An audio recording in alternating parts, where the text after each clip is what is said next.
Welcome back to this episode of Talk Smack with Mac. I have some returning guests today, Michael and Chuck. You guys might know them because they are the people of ListCasting, a fantastic show on YouTube that is Las Vegas based. And if you are a fan of The Office, this show is going to blow your minds. Guys, how you doing? Doing good, man. Doing good. Happy to be here. Happy to be returning onto the podcast with my boy Big Chuck. Mac. Yes. Bringing him along. Usually it's me solo potting as a guest on here, but I know you like having Chuck, and he likes being on podcasts and Yes, indeed. stuff. So, what about you, Chuck? Man, I'm glad to be back. You know, we got some new stuff to talk about. That's always good. Some progress, you know what I mean? Some pitfalls. We're going to share it all. All right, well, we could jump right into it. ListCasting, fantastic show. Like I was just talking to you guys before we got started. I'm an actual fan from the entire production, from lighting to flow to creative decisions. I feel like that is the epitome of this show, is creative decisions, because you have the camera flowing. It's flowing back and forth to people. They're breaking the fourth wall. You have creative decisions that could freaking go sideways very quickly. And a lot of people can talk some shit if you don't do it right. But you guys are taking chance. You know, in a day and age where everybody is so sensitive to comedy, and we're living in a time where comedy is actually dead, if you think about it. Outside of stand-up, we don't really have comedies dominating in Hollywood or in the film industry right now because you have the risk of getting canceled. But here you guys are making a fantastic show, a comedy show, something that was making me laugh my ass off. But tell us all about it. Yeah, man. Well, ListCasting, this is our second season. We've actually been working on the show for about 5 years, actually longer than that, but we've been actually filming the show for 5 years, different iterations. But it's innately about two casting directors who were blackballed by Hollywood, kicked out, find themselves here in beautiful Las Vegas, in this small town kind of entertainment, indie film environment, and they have their assistant with them, and they're just trying to claw their way back into the big time. And, you know, it's kind of hard to see where it goes. But I will say, when Hollywood spits you out, Vegas Sucks you in. And we know talent, baby. We know talent. That's kind of their slogan. And then, of course, when it says that we know, the K and the the W are shorted out on the sign. So it's a. I just explained a joke, which is just a horrible thing to do in comedy, but. Oh, wait, no. It's not on here. Oh, damn it. Oh, no, it is, but you can't. Like, you can see on the shirt, but we don't have it, don't. like, X'd out. It just says we know talent. That's right. Mm-hmm. That is true. That just buys into what the show is. It's just a big-ass joke. Full of surprises every turn. Just a great ensemble cast, man. It keeps you in stitches. Everybody works well together. Some good chemistry. Able to take direction when we're going to change something up, maybe decide to go in another direction. We may pitch something and run through a rehearsal, and a joke may hit different. So either Zach Finn or Michael will go ahead and say, we'll try this, you know, take it another direction or something, switch the line with a character or something like that. It's just, it's always fun. You know, it's just fun to go to work. It's one of those things where, like, it started from the beginning of when we started filming the pilot, and we would just sit there, and it was just like laughing with your friends the whole day.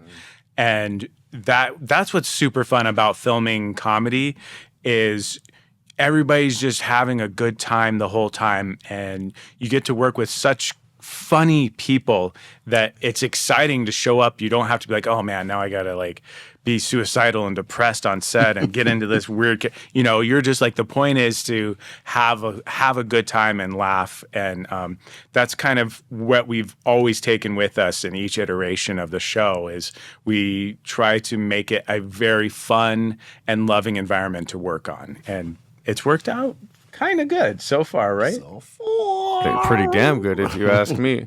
You can tell that you guys are close or just have that chemistry, because for you guys to only be in your second season,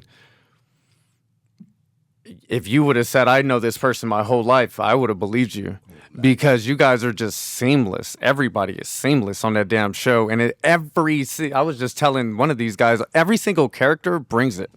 And something else that I liked about what you guys did was you're bringing actual talent from the city to be on the show for the small roles, like in the dancing episode. Those were dancers. Yeah. You know, I've had Abby on my show before. She's a fantastic dancer.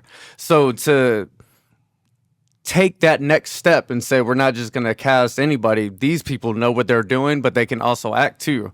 And we can go in there and play around with it, which is fantastic for you too, because you know, the joke in the episode where you're being an asshole and just trying to get everybody kicked out for your own personal gain, because you are a dancer in real life. I've seen some of your videos. You're the shit. So it just buys into it. Yep. Like, if your character was a shitty dancer, it still would have been funny. But the fact that you're the shit is like, oh, man, that makes it even better. So I appreciate that as a Las Vegas guy and a person that wants to show off and showcase the talent in the city, my city that I'm from. I appreciate that you guys are taking those steps. Even we mentioned before in the Stuntman episode, I think that was my favorite one. Oh yeah, because they came in and started talking some shit about getting paid, right? And then started Hannah. That's her name. Right. Yeah. The character's name is Laura, but Laura. Yeah. She ends up beating their ass. Yeah. And it's like, who would have known? Like, it's nothing to it. Yeah. We often have conversations with our head writer, Nick, about including our specific talents into the show. And Nick and Hannah had a conversation about, and he saw her doing stunts and stunt fighting and stuff for another film that we did called Eternos. And he decided to write an episode including that in there. And it was really, really fun. We brought in a Las Vegas fight choreographer. And hell yeah. Yeah, he was so good. And he was actually what we decided what would be funniest for the show is to have a kind of WWE feel to the fight choreography. And so he really brought in that Mr. Espinoza, Joseph. Oh, I've done a movie with him. Yeah, great guy. Good guy. Yeah, really good guy.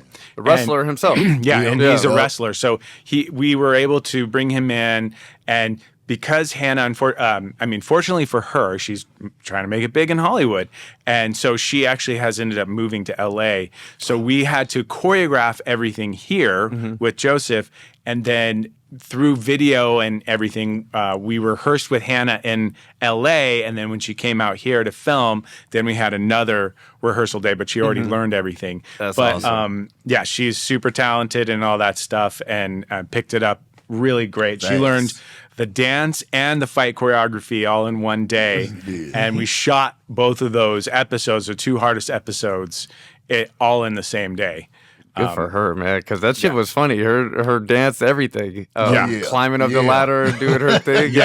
So hey, you guys did a good job, man. I'm very, very impressed. And so do you drop the episodes? Because I think I've seen 8 in season 2. Is that how many that's out? So the full episode, all of the episodes of season 2 have been released. Okay. So now we're out promoting them and trying to get people in, more subscribers to support local Vegas projects. And we're going around doing all the podcasts again. Hence why we're back here. And we have some exciting news about, what are we going to talk about, Chuck? Well, we do have some exciting news. On March 18th, we will be doing a screening at Millennium Bar. Millennium Fandom Bar. Fandom Bar. We actually filmed a scene downtown? there. Yeah, downtown. Yeah, the Arts District, excellent area, you know what I mean? Yeah, I love and it. they're kind enough they do a from the director's cut often, and they love supporting local film.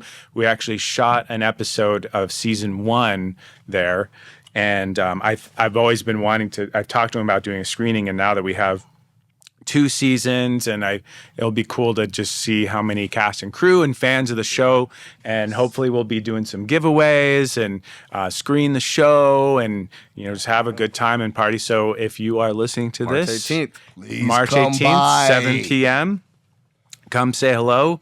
We'll watch season 2. You'll get to meet some of the cast and crew and hang out, and we'll have a good time. Most definitely. I'm looking forward to it. Especially anything in the arts district, though, I love. I just love Vegas' art district. How long you been here? I've been there 15, 16 years. Okay, so yeah, this is I it wasn't always nice. Yes, exactly right. It used to be nasty. Yeah, a little rough, rugged, and raw down there. He used to be walking like that. That's right, head on a swivel.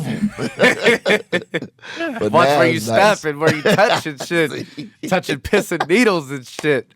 Wow. They cleaned it up, but And then now it's beautiful. man, The it Arts is. District is my favorite place. Up really there is. I like Brooklyn Bowl, right in that area too. That's Yeah. super, super nice, but it's too much to get over there. You know, you gotta zig and zag and go through all the tourists and the people. But the Arts District is clean. I used to go to F45 down there and Oh, okay. get Oh, a yeah. little Work out weird. I used to fuck some people up in there, man. I'm sure you did. Yeah, see? I was determined. were you doing like circuit workouts? Is that what that is? Okay. Yeah. Damn, bro. I'm not in too much good shape now. You're too busy being a filmmaker and an actor. See? Yeah, but I've been putting on some weight, so I have some shit lined up for the summertime, and I want some muscles. You There know? we go. So Okay. I'm trying to put on a muscle or two, so I can't run like I usually do. But my pride will give. I'll get 3 miles. I'll get 3 miles. Okay. And I can swim a mile no matter what, always. Okay. You a good swimmer? Solid. No, but I could go for a long time. Really? Yeah, I was a deep sea diver in the Army, so we were Oh, swimming a lot. okay. Yeah. I got a wicked dog paddle, though. I mean, if I got to, I'll dog paddle. Shit, that's called survival. There we go. Yeah, As long as you get from point A to point B. I have to say, take a long time.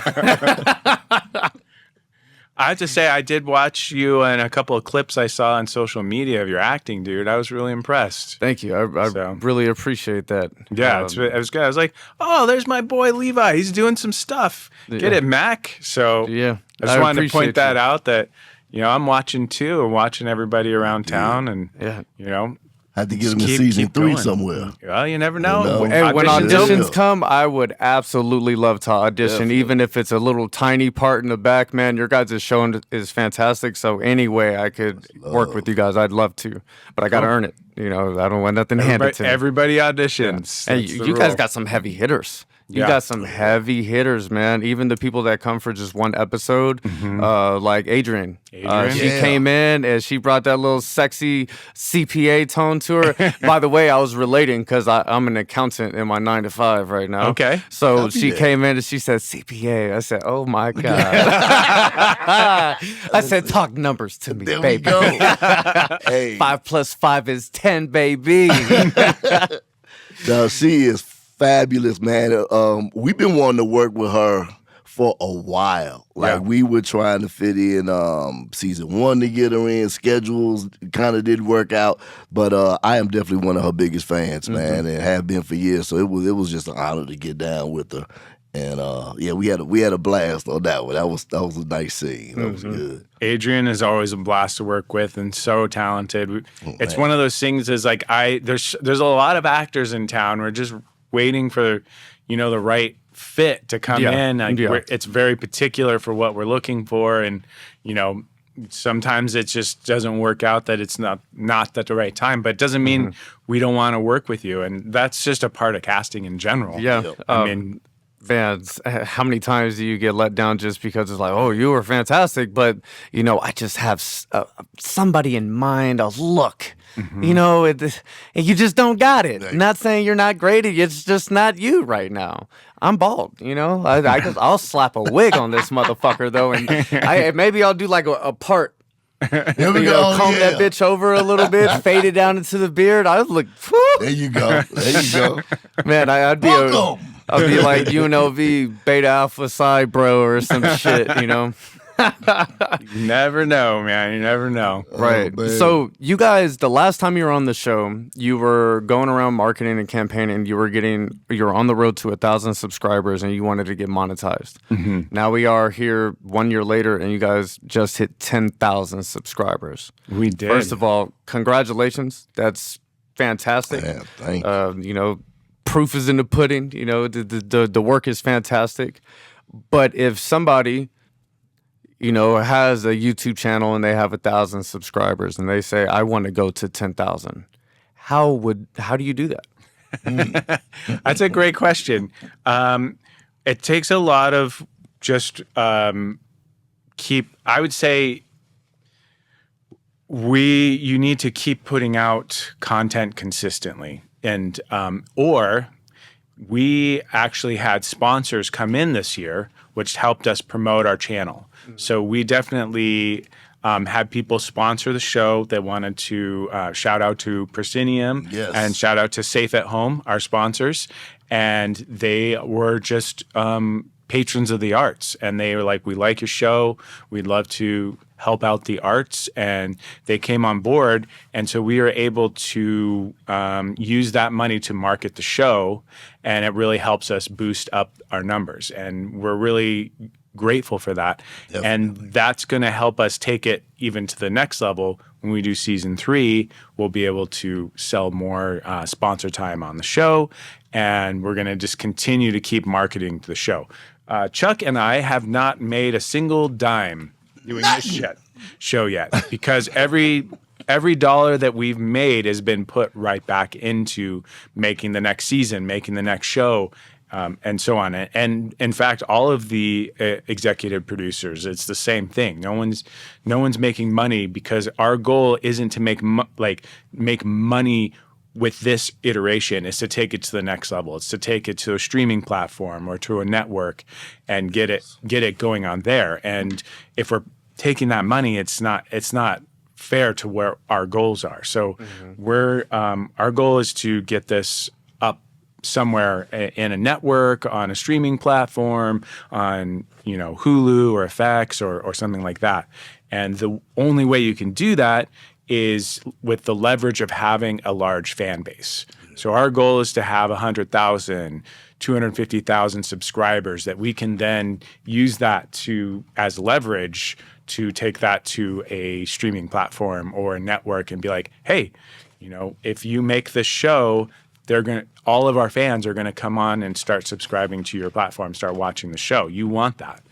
And a lot of people don't understand that with TV shows. Is they'll be like, I have the best script in the world, and I'm going to take it to Netflix and all that stuff. And to be like, the honest truth is Netflix doesn't care. They have their own stable of writers, their own product line that they're bringing out. So unless you have some sort of leverage, if you have some huge star attached, or if you have such a huge fan base, or if you have like a big IP already, then they're going to be interested, because that has monetary value. ROI. Yeah. Yeah. So a lot of people don't understand that thing, and they're like, yeah, but my idea is the greatest in the world. And it's like, it literally doesn't matter. Like because if nobody's going to watch it, what is the value of that? Exactly. It's all about the numbers. Numbers don't lie, right? So that's what they want. Corporations want numbers. Right. So, damn, you just said so much good stuff. Like, I have questions.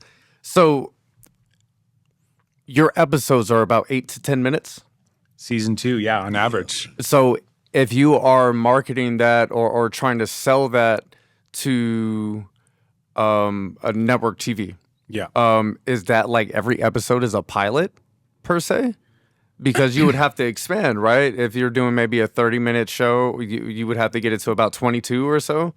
Yeah. I mean, for streaming platforms, doesn't matter as much, but I'd say on general, they're between 22 and 28 minutes long on a streaming platform, 22 to 27. And yeah, what we did for season 2 is, again, we're getting into the nitty gritty of algorithms and what YouTube is looking for. And the goal is to have at least a 6-minute video for when you're monetized. So when you do ads in the middle of the show, it's called a mid-roll ad.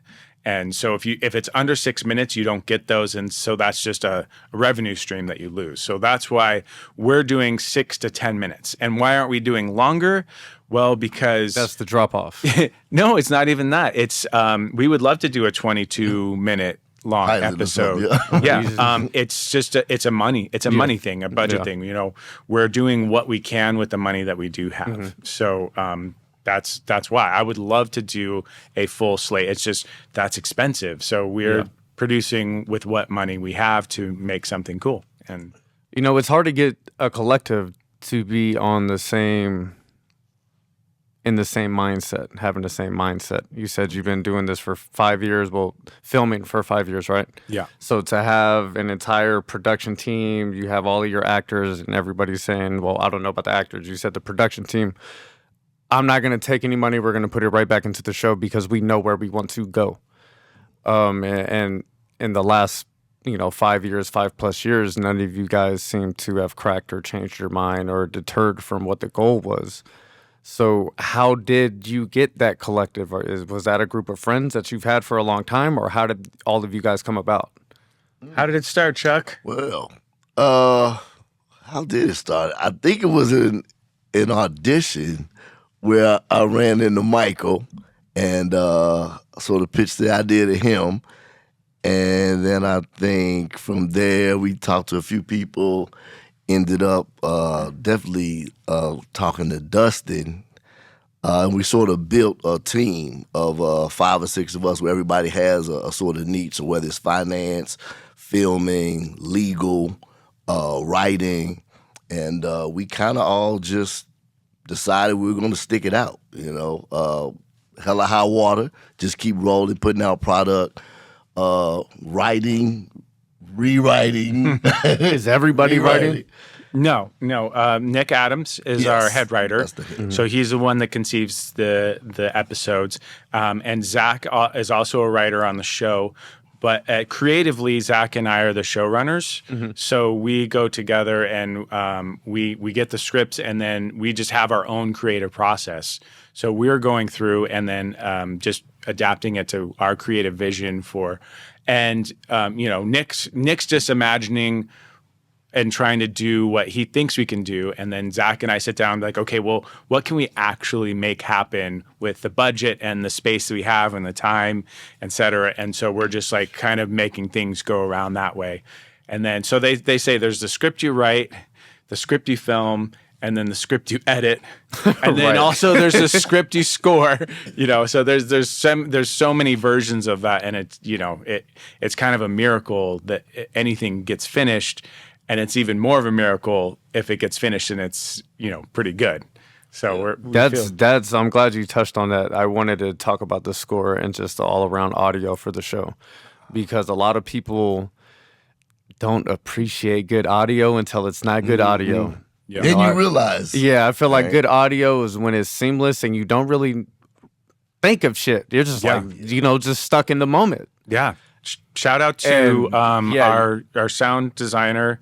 He's also an executive producer, David Rodriguez, 19 Audio. He is an 18 Emmy award-winning sound designer. He's done so much work, and the dude is a pro. And he's local here in Las Vegas. Yes. And he's gonna love me shouting this out right now, but dude is he actually has an apprentice program. So any sound designers that are interested in learning how to mix for network TV and stuff, he can totally show you how to do it. So I didn't know that. I'm gonna tell him he's gonna be excited. That's right. I gave him a shout out. I want Ed's a good guy. I want Kyle to talk to him. Kyle? Because Kyle is he's been doing short films. He's working on his feature film now too for audio. Great. I would definitely like to introduce and just get to pick his brain if he wants to. Most definitely. Which I know Kyle, man's a scientist. He would love to. Oh man. So when it comes to writing and sitting down and you have segments, transitions, I guess, in between scenes when the characters sit down and actually talk to the audience, is that written, or how do you decide that? Because sometimes when you're getting somebody, they're doing something, and then you pan to somebody else and they completely come to us and they're talking to us or just making a face. How do you decide when and where to do that? Because again, if you overdo it, it's too much. Yeah. But if you do it at the wrong time, it's not going to hit right, and it's like you wasted your opportunity. Yeah. Hey, you guys hit the nail on the head. It's perfect. So we do have, those are all scripted. They're called talking heads, where we break away, or confessionals, but we call them talking heads. And also when you're just talking about like when we do a snap zoom to a character who breaks the fourth wall, sometimes that's spur of the moment where we're like, okay, I want you to do a take to the camera. And then sometimes it's already in the script written. We actually man, go that's good writing. Yeah, we go through and where we're trying to keep the punchline of the joke. It's just the talking heads are just it's a joke delivery mechanism. So you set it up with the scene, and then you cut to the talking head about them talking about it, and that's kind of like the punchline. So and it works so great because it really helps the audience relate, because they then understand what they're thinking in the middle of the scene, or you can kind of do a reversal and let the joke, you get the joke easier that way. Like it's almost like you're explaining the joke or giving it a punchline. And I personally love that style, the mockumentary style that they came up with. And sometimes, yeah, in general, sometimes it's good, sometimes it's horrible. It depends on how it's written and, of course, the delivery. Yeah. And you guys are doing a good job. And I was impressed because every single one of the characters do such a great job. And all of you are completely different. There's not two similar characters. Yeah. Like everybody's fucked up in their own way. Absolutely. Like the one girl when you got the new assistant and she worked herself to death and passed out on the table and shit. It's little things. Each episode has its specific subject that it's focusing on for that 8 to 10 minutes. So you guys hit it good and get out. Yeah, man. And it's perfect, man. Great job. Sponsors. How the hell did you guys get sponsors? You said that was just people that were fan of the arts. How are you going to go and get more? Is it just by people hitting you up and saying, "Hey, I love your show"? That'd be beautiful. I wish people would just down to blackmail. Is what we relied on. Blackmail. I tried that a couple times and it didn't work out for me. It's all about cultivating relationships. So I happen to work with people in the corporate events industry, Proscenium, and they are very heavily into sponsoring and being patrons of the arts. And their whole thing is they take the feel of producing a Broadway show and bring that feel and professionalism to corporate events. And so they have sponsored Broadway shows in the past. And so I knew ahead of time that they might be interested in sponsoring us for a certain amount of money and whatever. And so I ended up I reached out. And that's basically it, is if people like something and they're into sponsoring the arts and stuff, then yeah. And so once we had that one sponsor come in, our financial executive producer Benito, he has a bunch of other contacts and that were fans of the show, and he was able to bring in another sponsor, and so it kind of just snowballed that way. And they each sponsored 4 episodes, and we're going to continue. I think also, like, once you get to a certain point, it's kind of like you can become, you build up your subscriber base. You can contact different like marketing agencies that's their job, is they bring influencer brands that are willing to have you talk about their product on the show or advertise it in the show. And so that's going to be our next goal, is like with our shorts, is bringing on like little micro influencer branding spots to continue to raise money so that we can make a season 3. That's awesome. Yeah. I'm over here just taking notes. I'm like, oh man, this is how I'm gonna do this. This is how I'm gonna just give me the game. It's not easy. I mean, it's not at all, man. We're always trying to figure out a way to make more content and make more stuff. So yes, indeed. And just feel lucky that everybody's, doing this. I mean, people are getting paid, but they're not getting paid what they're worth to work on the show. And we wish that we had like a real budget to make things, but like we're paying all our actors, paying all our crew, and it's really like, it's more of like a thank you money than like, oh, I can take this and I can now pay my mortgage. It's not like that Buy amount some of money. Bitcoin. It's more of like, hey, here's some compensation for you, so For that, your time. Thank you. thank you. Yeah. And I appreciate what you're doing, and I understand you're worth more, and the time will come. Exactly. Right now, this is all I could afford. I appreciate you. And luckily, the goal is we just try to be hyper organized and not waste people's time and make sure that what they're bringing to the project is recognized and that they feel like they belong to a film family. And that's what's brought everyone back each season, each project, is they're totally willing to come back and work on it. And I have crew when we're like posting stuff online, it's like, so they're already asking, are we doing a season 3? I haven't even, and I'm like, I was like, man, I'll let you know as soon as we get the green light. Right. Like, When did you wrap season 2? Season 2, we actually finished filming in February, almost exactly a year ago. Nice. And then, we're still working on getting our post-production to go faster. It's always hard because all of our post-production professionals are working professionally. And so it's more of like when they have time to work with us. I mean, some of them have Grammys. So it's tough. Grammys, Emmys, awards, all of them are highly awarded individuals. Yes, to say the least. Damn, man, you guys must be some really nice people, You got a lot of people that's doing some favors, and people just want to make cool stuff. When it comes down to it, if it's good and they can see that the product is good, then they want to help out. They want to be a part of it. Yeah. That is definitely true. Definitely true. And they're good people. Yeah. We're very lucky to have some good people in our lives like that.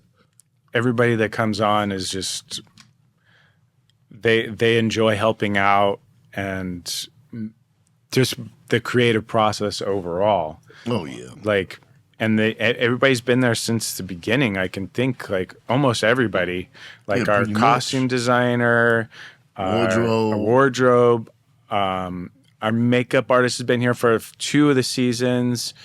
Are these Vegas people? Yeah. Nice. The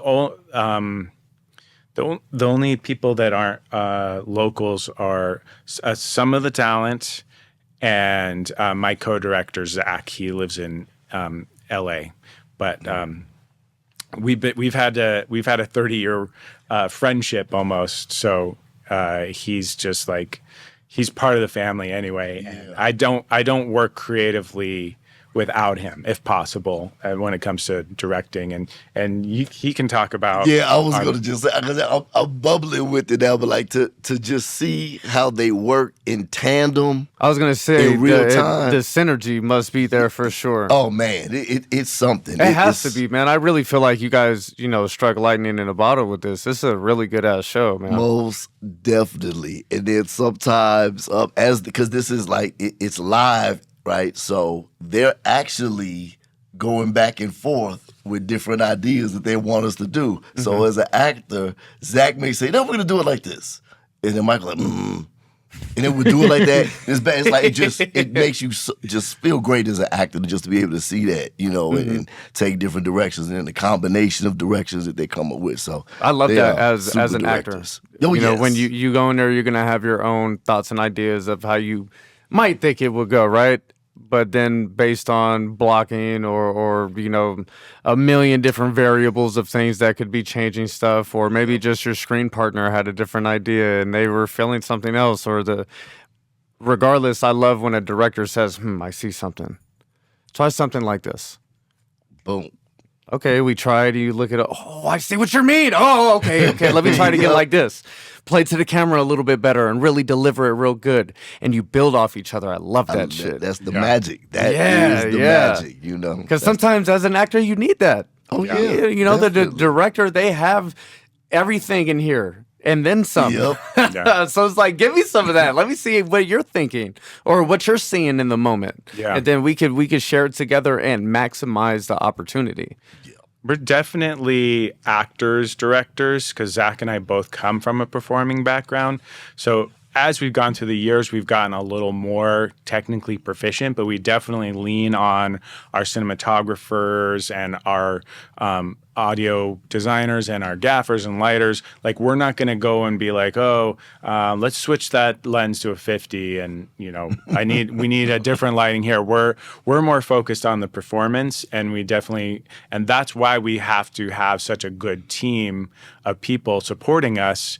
And making sure that's happening. And that's why they're producers as well, because they can jump in and be like, oh, well, we can't do it this way because it breaks this, and this film rule. And Zach and like, oh, okay, well, we just thought it would be cool because it's funny when the actors do that. Like, well, it's not going to cut together right. Like, okay.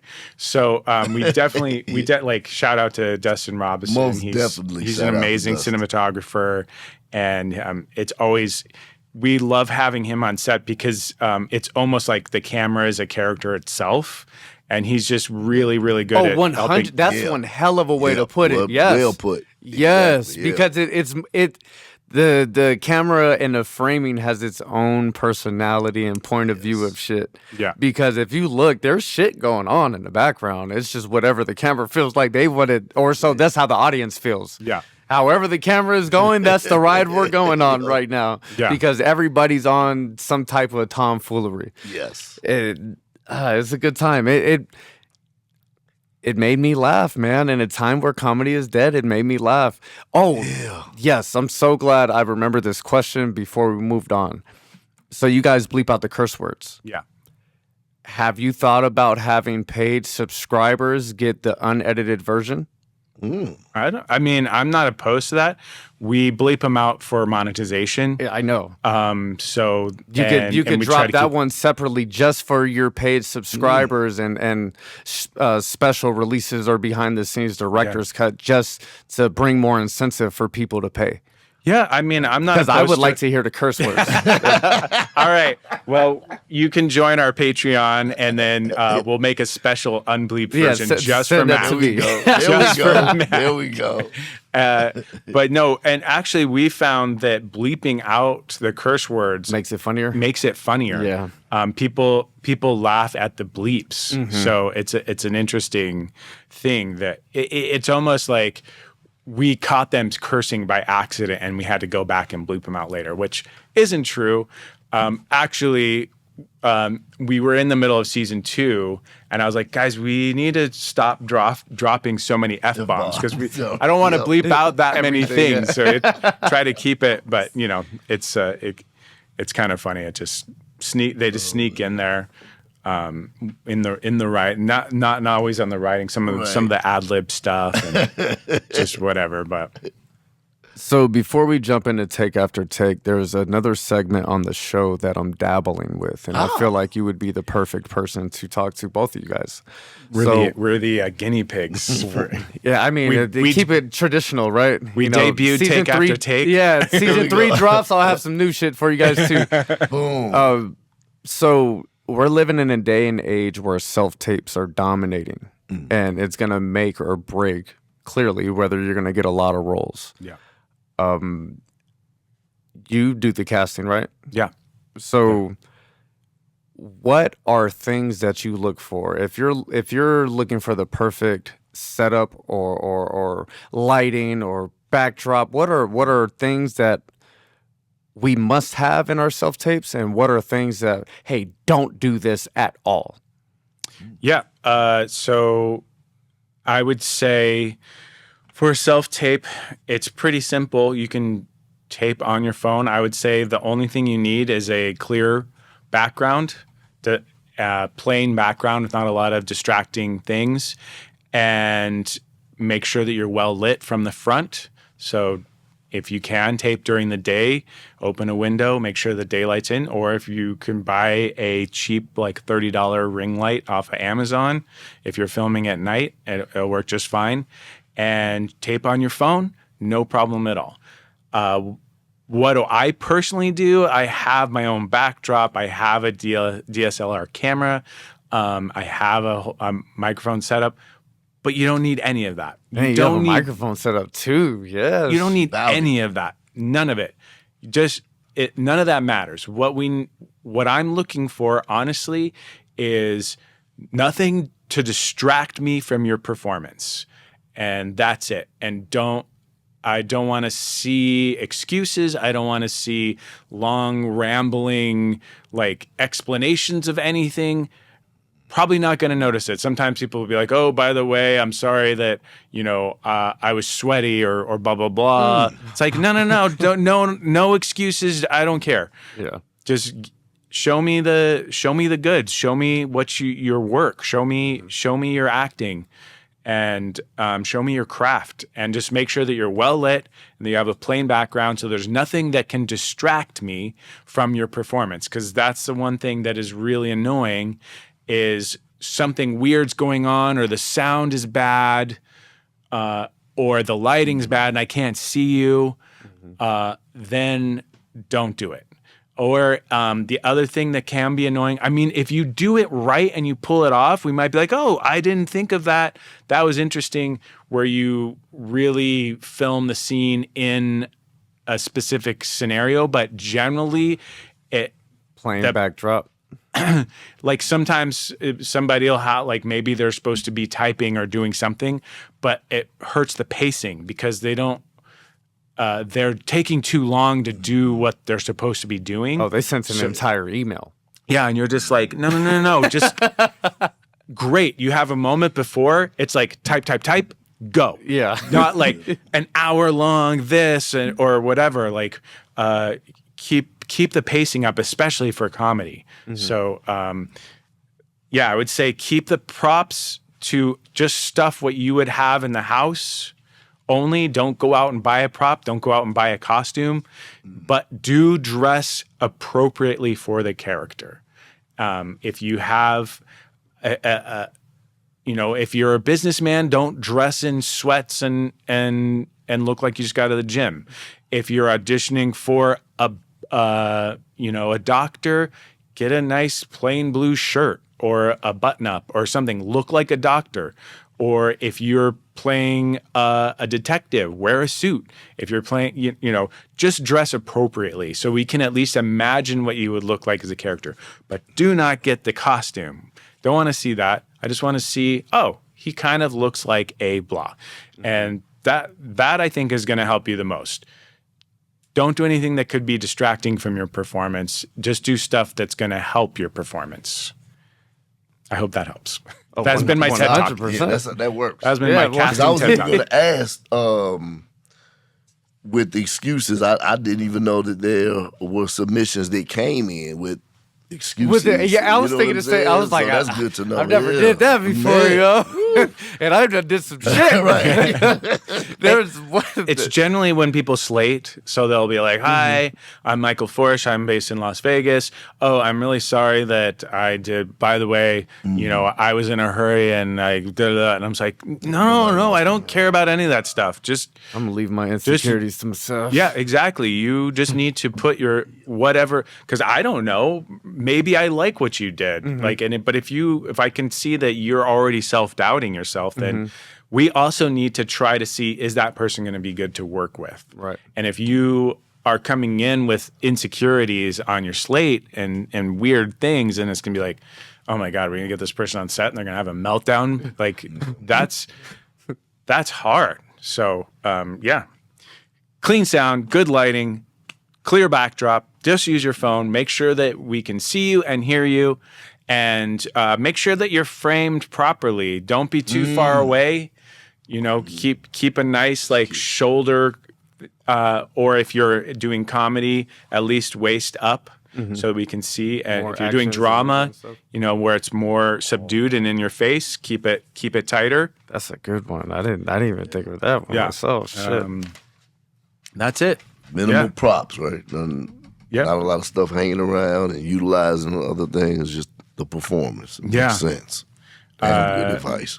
it's interesting to be on both sides because you get to understand from a casting point of view, like just tremendous actors will come by and they just, for one reason or another, they don't get the part. So like, I always tell actors, like, don't even worry about what we think. You're literally just treating this like a performance. This is your chance to act. So just act. This is your chance to perform. Don't worry about whether you did good or what we thought, because chances are, even if I love you and I'll show you to the client, they'll go with someone else because of some crazy reason that you can't help. So it's just one of those things where if you get down on yourself or you worry about overanalyzing everything, it's not healthy.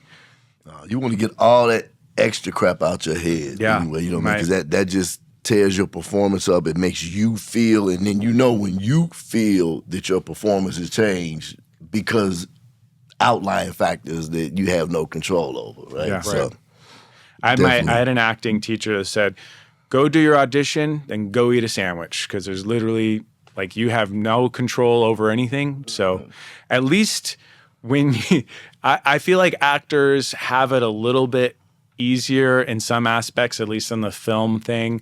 In some ways it's bad because you don't get any feedback at all. But when you're like a singer or a dancer or something going for like a theater job, you go in and you get cut, and that's just like the most horrific feeling in the world, right? Like I've been there, I've done that. So like I feel like I would rather just do a film audition and never hear anything than just go in and just be told that you're not good enough by being sent home right away. Yeah. And so it's tough, man. Respect to dancers. I love hiring dancers for everything because they work so hard and train all their lives, and they're very dedicated and professional people. And the working ones, they're in like the top 2% of their craft, and they often get paid the least.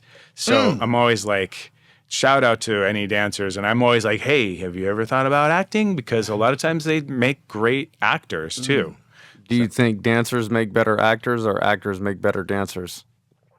It depends on the dancer. Like a lot of dancers just don't know how to talk. Like they can only emote through their bodies. So if they can learn how to transfer that to being able to the emotion and into speaking, I think they have a huge advantage over people who have no coordination with their bodies. And because dancers can pick up blocking like it's nothing, like they just show it to them once and like, oh yeah, I can do that. They can follow. They're used to being told directions and like being able to follow that to the letter. And they're used to being in super high stress situations. So being on set for them is like nothing. Like they're like, God, we're just waiting around forever. Like, what's so stressful about this? And then you get on and you got to perform, and that's like, boom. So actors, I always tell actors to go cross-train in a form of dancing. Even if you're the worst in the world and you will never perform it live, it's going to help you with your acting because you'll be able to move your bodies and embody a character better if you are more confident with the way you're able to control and move your body. So, yeah. Okay. And this guy can bust a move a little bit too. Yeah. He can throw down. Very little, but we'll bust. I love making Chuck dance. It makes me laugh so much. And so I'm always like, and now Tim dances for no reason. And so he just comes in. I mean, I can't give him choreography. You do that just to mess with him? No, because I know it's going to be hilarious. And so I'm always being like, okay, and then Chuck dances his way out of the scene. And then Chuck is like, all right, here we go. And you start, does it make you feel some type of way dancing in front of him knowing he's a dancer? Well, so yes, but like when we shot the finale, it really did. But then it was like cool because I'm like, oh, okay, now I'm taking direction from Michael, literally dancing, like choreography and stuff like that. And we had a blast, and yeah, it is something. But he didn't mind going over and over the steps with me. So it was kind of cool. I had a blast with it. But yeah, we do that. He'll do that periodically, and we'll do some dance, and he'll put me in there, and so it helped me for the finale.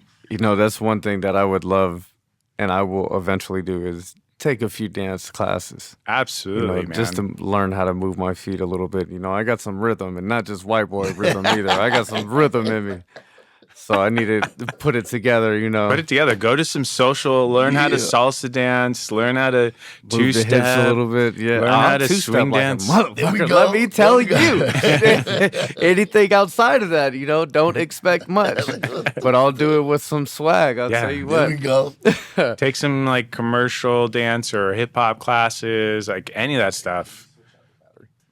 My favorite segment of the show, Take After Take, and I start with our first question, or more like statement, that I think Will Smith is hands down more talented than Jamie Foxx. How do you guys feel about that? Interesting. You want to go or you want me to go? I'll start that party off real quick. So what do we... All around talent, baby. I'm going to roll with that. I'm going to go Will over Jamie. I'm going to go Will over Jamie. All around, too, huh? Jamie's playing the piano, stand-up, singing. He's got Ray. He's got Django. And so we do his music, too. It's just all everything. All around talent. The Jamie Foxx show. If we're going, I'm still going Will. I'm going to have to go Will. I'm going Jamie just because I think he's a better person. I just think he's a better person. I don't know. I'm sure Will is. I don't know. You know, all these celebrities are aliens because they're. They have it all. Everybody, they just. They're not even real human beings anymore. But I just think Jamie's funny. He's got. I just like the comedy aspect. Like Will Smith's is funny too, but Jamie's really fucking funny. Yeah, and I think he can rap. Will can rap, but Jamie can actually sing. He can actually play instruments. He's for me it's Jamie.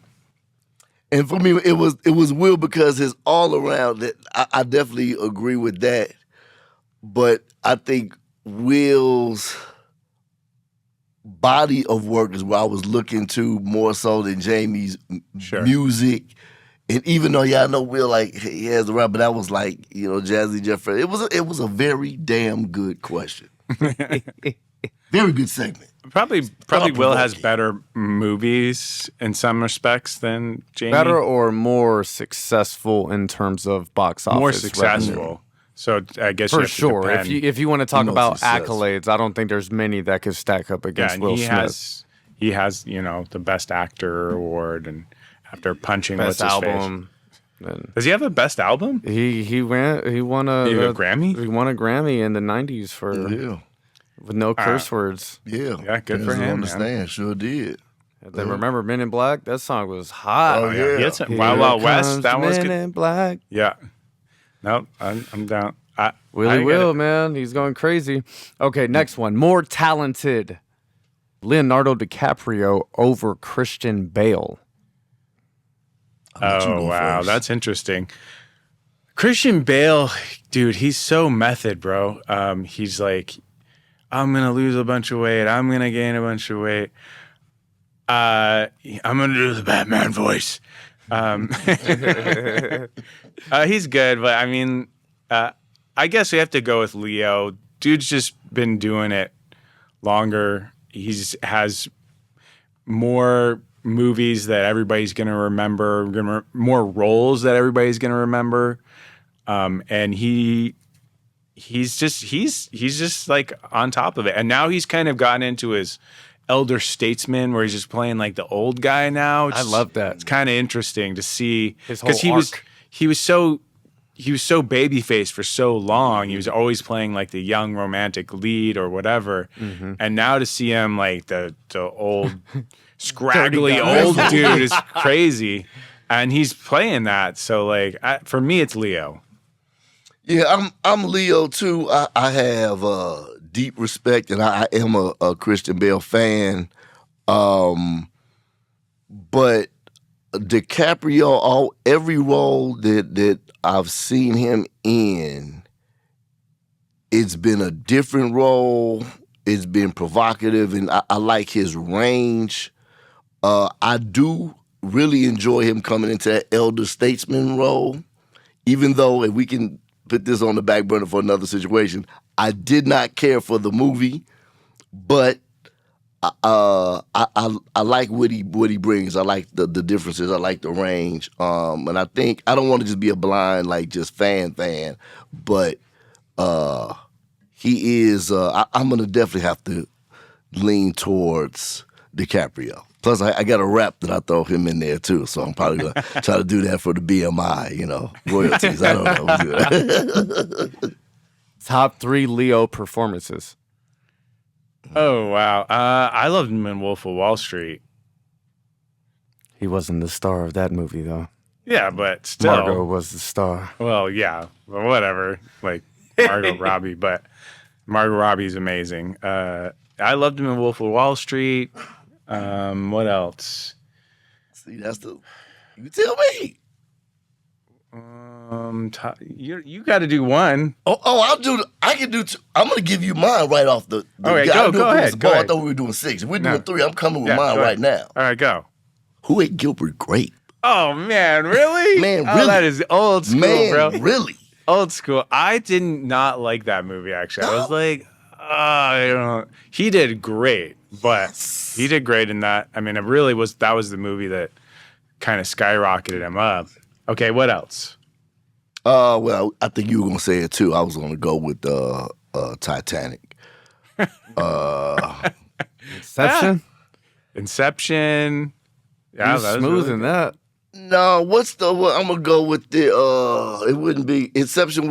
That was dope, but it was the one I'm losing the title now. Gangs in New York. No, not even Shutter Gangs Island. in New York. When he was on the island. Yeah, Shutter Island. Shutter Island, yeah, I would roll that. That movie was creepy. I have a story about that movie, but I have to tell you guys not on the podcast. All right, get that. That's what I like. See, Mac can come with that. Hey, I Yeah. usually open up about everything, but it's just some We things. put it on the burner for later. Yeah, Shutter Island is a little weird for me, Oh, man. Better career. I'm taking Tom Cruise over Denzel Washington. Oh, you can't even with him. There's no way. I gotta roll. I gotta go for Denzel. What franchise does Denzel have that's better than Mission Impossible? None. Better career. But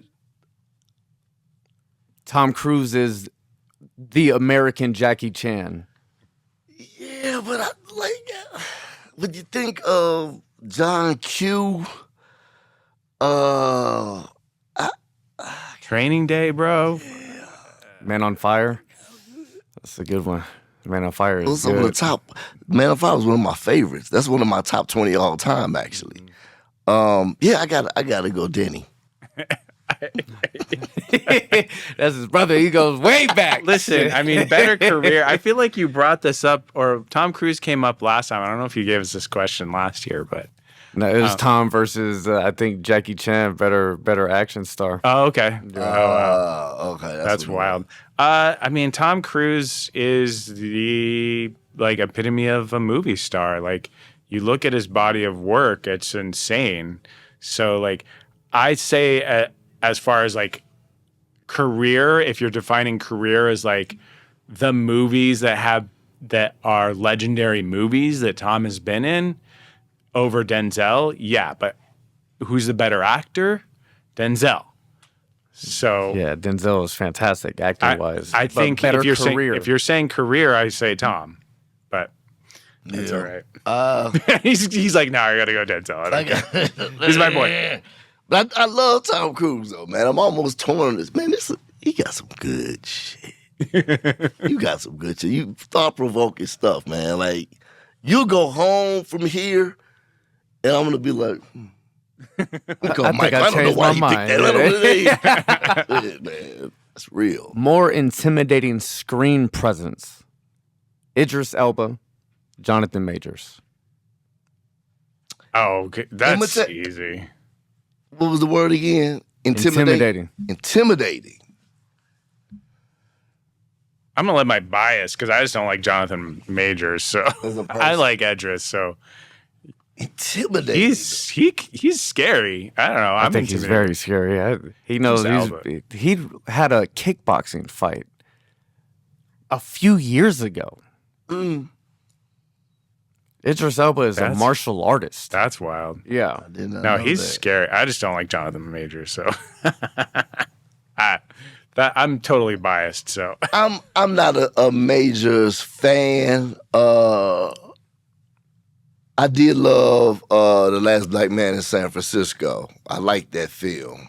But I would have to go Idris. But I'm trying to still see. I don't see him as intimidating so much. I don't know why. I think Idris more his Elba? roles, yeah. Daddy's Little Girls, you remember that one? Yeah. He was intimidating in that, and he was the nice guy. Yeah, and see, that's what I was drawn He to. beat that up the nice drug guy. kingpin, you know? Yeah. I don't know. I would go with him though. I'm gonna go with Idris. But yeah, that's yeah. because you're in an agreeable mood. I would have to go over Majors. I would have to go. Oh, you're going with Majors. No, I would have to take Idris over Majors. If it was somebody else, it could have swung perhaps. All right, more intimidating, Idris Elba or Dwayne Johnson? Oh, D. It's DJ. get out All of day. here. He's such a goofball. Do you know what the Rock is get out cooking? of here. What? He's such a.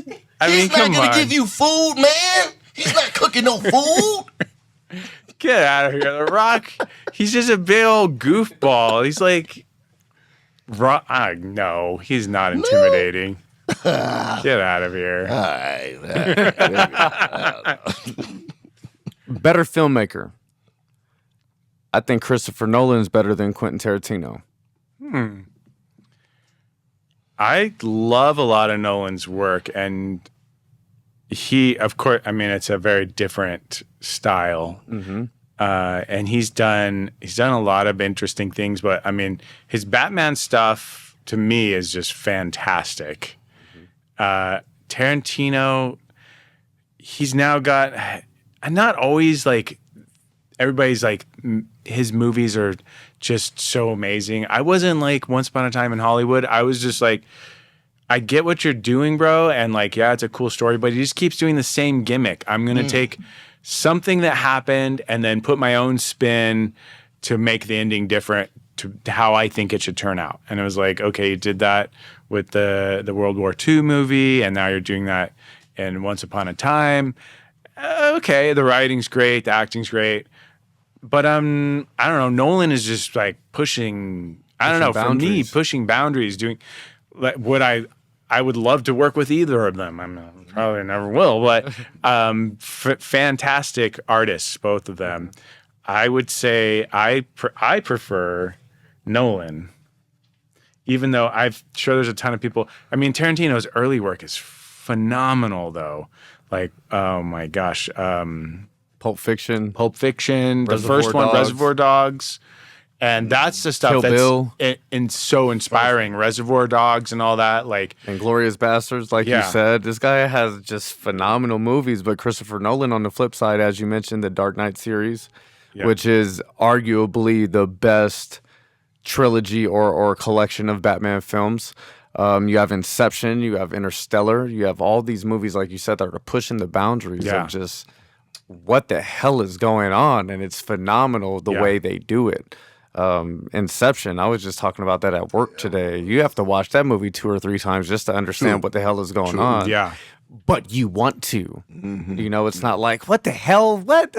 It's like, oh, I need to see that again just so I could fully grasp what the hell just happened. Is he awake? Is he not awake? So Christopher Nolan is just, it's different. Yeah, and that's true. I haven't seen Inception in a while. I did have to watch that 4 or 5 times. You know, Right. and it was I feel like he just has he's more like intellectual, whereas Quentin Tarantino is more Thuggish. storytelling, like writing and that. I had a real issue with like his pacing. Like I know he was giving an homage to that old style of that, but I was like, come on, do we really have to watch them walk down the street for like what are a you minute referring and a to? half in Once Upon a Time in Hollywood? Okay. Like just like the pacing, it's like, dude, it's all just like this one big like kowtow to like Hollywood, and it's like, oh my God, can we just get to the point? Like that. No, sorry, Quentin Tarantino. Like you're an amazing filmmaker, but for me, in this day and age, and the audience that we are, they like things just need to move quicker, get to the point. But that's not the style of the movie he wanted to make, and he's Quentin Tarantino, so he can make he can cut it however he wants. But I'm just like, get to the point quicker. Thank you, and that's just my opinion. So anyway, I'm going with Nolan. I'm going with Tarantino. I like the kick-ass kind of writing, and I love some of the stunts and the fight scenes. And I think I like him better as a person. He's an asshole, and I think Tarantino is? Yeah. You see him coming out just bashing actors and saying they're trash. Yeah, and he was unforgiving with that, man. And like he stood on that. He was 10 toes down on that. I'm just kind of like, damn, why? What was the actor that he just like did not like or whatever or something? His name is slipping my mind, but it's Like, Matthew Lillard. Matthew Yeah. Lillard, he came out like screwed up his career, and man. I love Matthew Lillard. too. He's the greatest Shaggy ever. Yeah. Like you want to talk about Scream, great in fantastic Scream. career. Scream. I didn't He even might know be in the went next one, huh? He went in on him. Like He that? just said he's absolutely horrible. He's not a good actor, and yada yada yada yada. Oh. I said, damn. This is the voice of Shaggy Rogers for the last 20 years. Put some respect on his name. Yeah. But yeah, both of those guys are heavy hitters, man. Yeah, they are. They are. Ooh, more influential. Martin Scorsese or Steven Spielberg? Oh, that's easy for me. Go ahead. Influential, Scorsese. Influential on us or just on the world? Whichever you prefer. Okay. Anyway, go. Either one. It's gonna still be Marty Mark. Marty, huh? It's gonna still be Marty. Just the body of work. The actors he's worked with. Spielberg to me, good, but I don't think he's what's the word I'm looking for? I don't think he's really so much of a revolutionary as I think Marty was with his filmmaking. Revolutionary, come on. I'm heavy hitting today. Chilling with Mac, man. You gotta come heavier. Don't do it. I'm telling you. No, Shit, but we yeah, talking I'm gonna go smack in here, hard, man. baby. Yeah. See, well, influential on me because I love Star Wars. Not Star Wars. I love sci-fi. I love the kind of storytelling that Spielberg has done, and the kind of stories that he tells are the kind of stories that I would love to tell. I have huge respect for Scorsese, and people say he's like the best the best actors say he's the best director they ever worked with.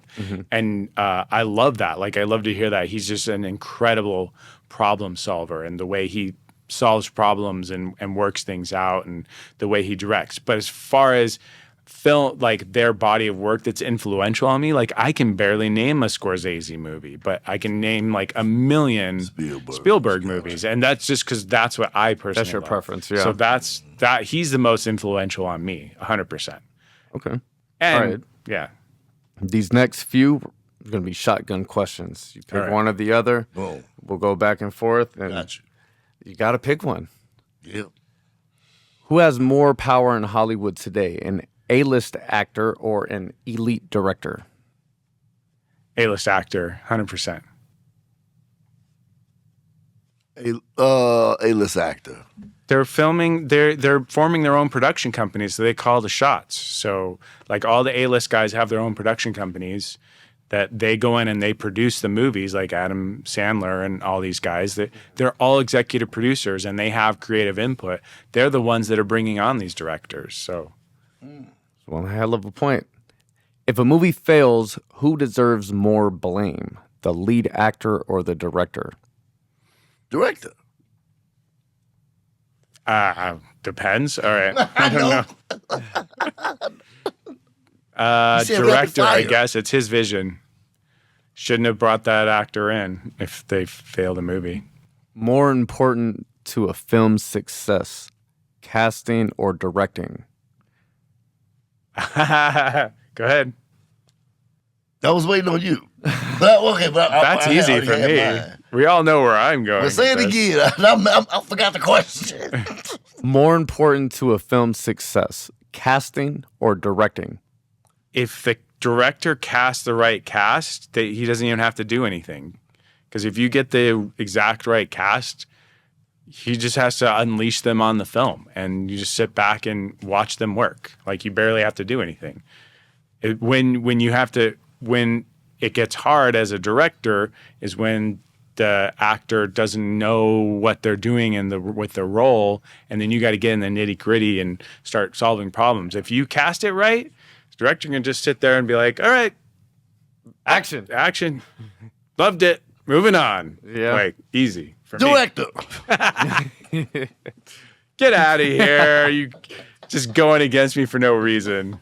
All right, explain yourself, hotshot. What was the question? Oh, shotgun. You ain't shit.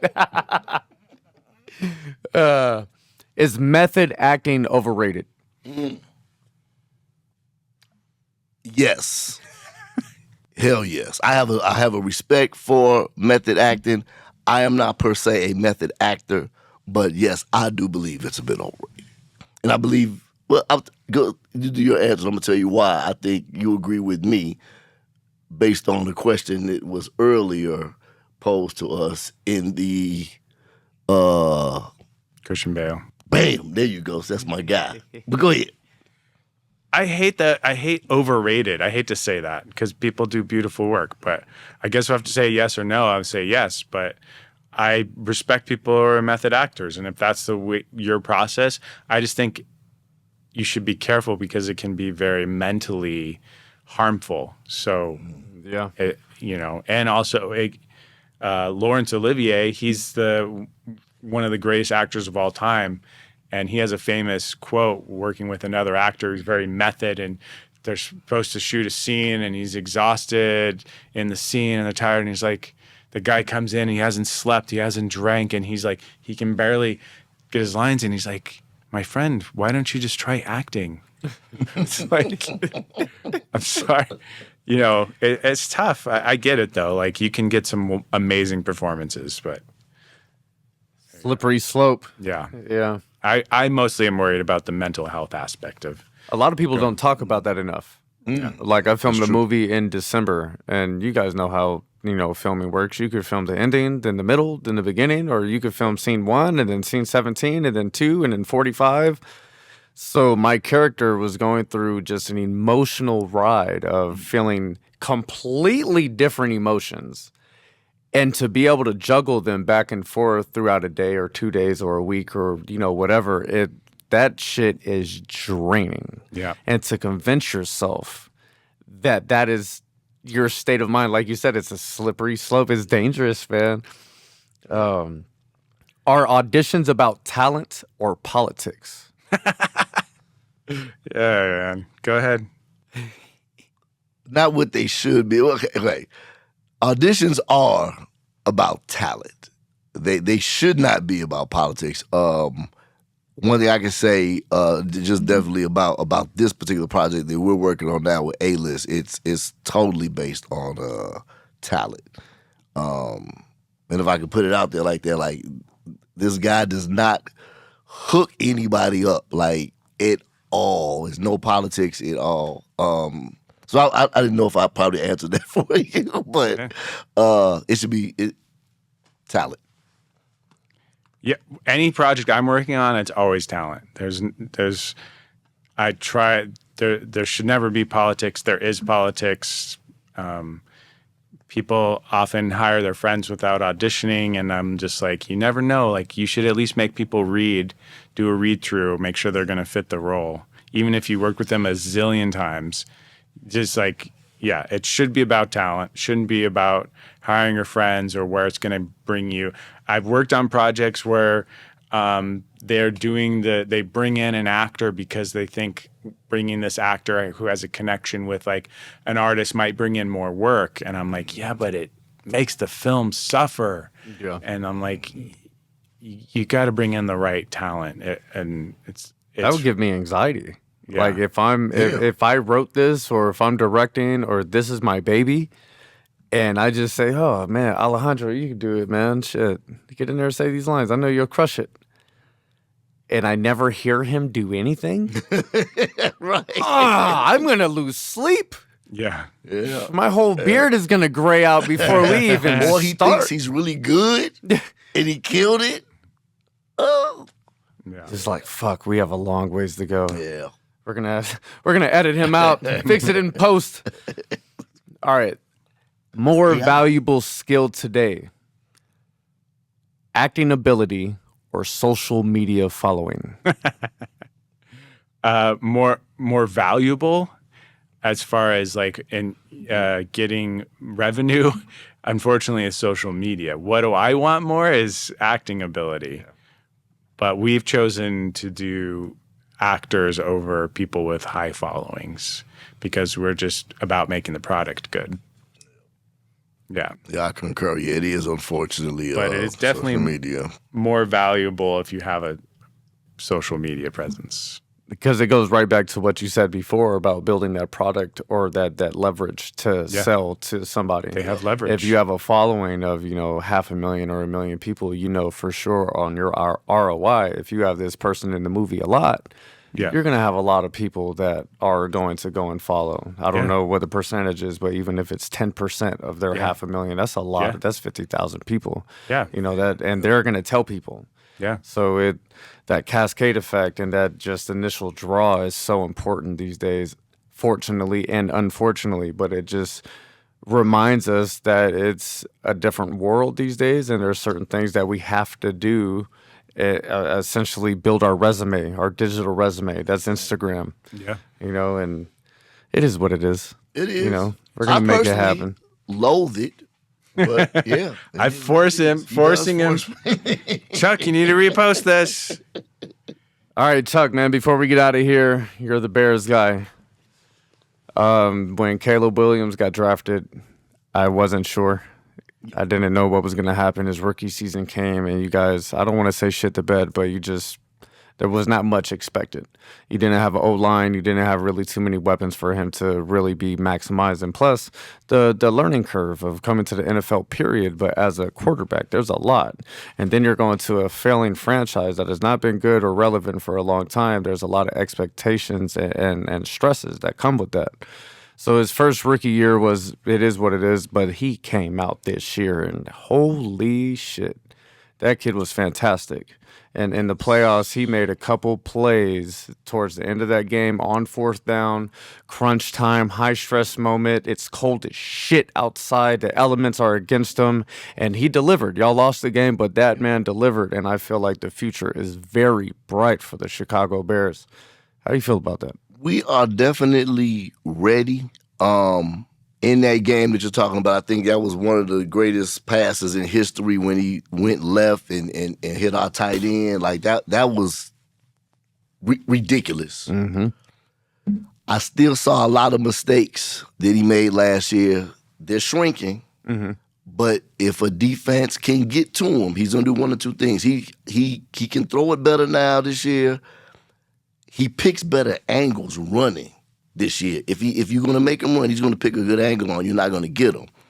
And I have a awakened confidence in his arm. A little more accuracy I would like, but the power is accuracy. there. Consistent accuracy. Yeah. The power is definitely there. I'm looking for some great things. We've changed our coaching staff, and we've got him some pieces. Our tight ends are solid. And in that particular game, I just go to that game because that was the last one. And that's the one that It was sent one hell me of in a performance too. therapy. But, I bet. so I got to roll with it. That's what my therapist says. We can do big things. We can do big things. So I'm looking to see what we're going to do next year. Maybe another component here or there. He doesn't really need a lot. I just think it's when he may resort back to that kind of, I'm just going to throw it anyway. I call it the Cutler complex because the Chicago Bears Jay fans. Cutler will throw right? that thing up. He's going to sling it regardless. Brandon Marshall's back there. Yeah, right. Somewhere. So yeah, we'll see what next year's gonna look like. I felt good about this year, but it with some of the other receivers were just dropping things. I think we could have went at least to the dance, but there's always next year, so we'll see what happens. I mean, in terms of pipelines, you guys like expedited that pipeline very quickly. You guys became relevant and a solid damn football team a lot faster than I anticipated. You know, with Ben Johnson coming over from the Lions, you know, really changed that culture around and diversified that playbook. Oh yeah, and got you guys doing some things that, you know, Chicago hasn't been doing that in a long time. You guys haven't had. Jay Cutler was the best quarterback you guys have had my entire life. He's never had a 4,000-yard season. No, until I think he was had the highest QBR 1 month when he played in Miami when he left us. But that's what everyone does, right? Everybody does that when you leave Chicago. I mean, y'all entire offense was just Devin Hester for a while, and he wasn't even a good receiver. Catch. Yeah, I can outrun you, but I'm not gonna catch you. That was the situation. You give him on the punt or the kick return, and that man is the most dynamic player in probably the history of football. You can't catch though. Yeah, no, I think what Johnson really did, even just with Caleb's confidence, he made him accountable. I think last year he wasn't accountable. If he lost, he lost. He walked off. This year he was accountable. I think both of you need to paint your fingernails. I was just going to bring that up. Hey, listen, get together and just we get to the playoffs next year, I'm going to come with the blue and orange. Producer Kyle's got to do it too. If you guys make it to the dance next year, when you come back for season 3, the fingernails have to be painted. Mac, most definitely. Say less, brother. You heard it here. Say less. You heard it right here. Right here. I appreciate you guys. But it's got to say A-list casting. Do we have enough A-list casting on? All right, but he has to have Caleb on his knuckles. All right. There we go. Right. We'll work that. Michael, Chuck, I appreciate both you guys. For everybody that's watching, make sure you go check out A-List Casting on YouTube.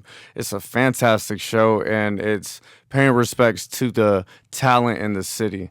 And these guys have put together one hell of a product. I don't just say that just to say it.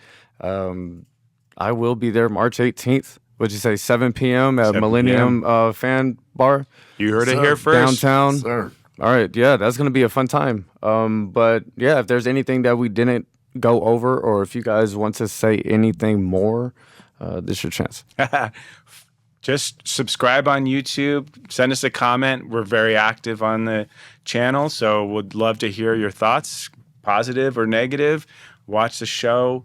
Hope support local Las Vegas filmmakers so that we can continue to make cool content. Yes, indeed. And check out if you haven't, and if you have, continue to do so. Las Vegas' art district. It is fabulous. The weather is getting warmer now. First Friday. So, yeah, definitely, enjoy this city. It is a beautiful city. So, and always, thank you, Brother Mac. Thanks, Mac. This is always a pleasure. Most definitely. Yeah, I look forward to you guys getting on the pod every time you guys get on because you guys make a good product. It's so much easier to get on here and talk good shit when I feel there's a mutual feeling on what we're talking about versus me fabricating something. I don't usually have guests on there like that, but sometimes, you'd be surprised. But that sums it up for this episode of Talk Smack with Mac. Go watch A-List Casting and subscribe to Talk Smack with Mac. I appreciate you guys. We're out.